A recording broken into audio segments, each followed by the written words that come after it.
Honours first year, subject principles of finance, chapter 4 time value of money, অর্থের সময়ের মূল্য, class নং 2 formula of future value.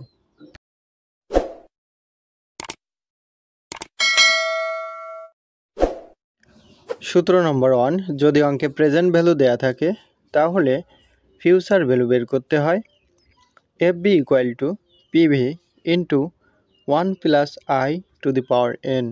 Hair PV equal to present value, বর্তমান মূল্য, FB equal to future value, ভবিষ্যৎ মূল্য, I equal to rate of interest, সুদের হার, n equal to number of years, বছর সংখ্যা। ডিয়ার স্টুডেন্টস, আপনারা যারা এসএসসি বা এইচএসসিতে ফিনান্স করে এসেছেন তারা এই সূত্রগুলো জানেন। এরপরেও বলছি, এই ক্লাস দেখার পাশাপাশি আপনারা খাতা কলম সাথে নেন এবং সূত্রগুলো নোট করে নেন, তাহলে পরবর্তীতে অঙ্ক করতে সুবিধা হবে।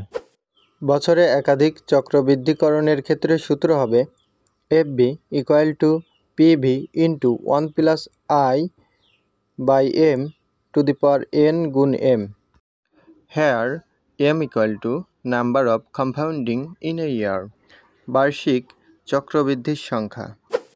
সূত্র নম্বর 2, যদি অঙ্কে PMT কিস্তি দেওয়া থাকে এবং FB বের করতে বলে, এন্ডিং অফ ইচ পিরিয়ড, বছরের শেষে কিস্তি বা কিছু বলা না থাকলে সূত্র হবে FB equal to A third bracket first bracket 1 plus I to the power n minus 1 by I।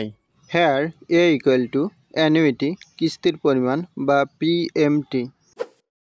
Beginning of each period, বছরের শুরুতে কিস্তির কথা উল্লেখ থাকলে সূত্র হবে FB equal to A third bracket first bracket 1 plus I to the power n minus 1 by I third bracket শেষ first bracket 1 plus I। এই ছিল ফিউচার ভ্যালু নির্ণয়ের দুটি সূত্র। এখন আমরা M এর মান নির্ধারণের ক্ষেত্রে যে বিষয়গুলো লক্ষ্য করতে হবে তা নিয়ে আলোচনা করব।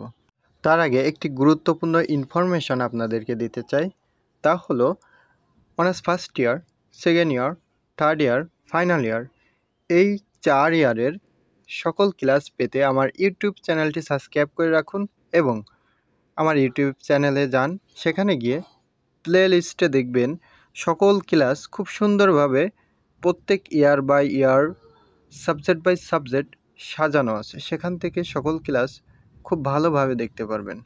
চলুন শুরু করা যাক।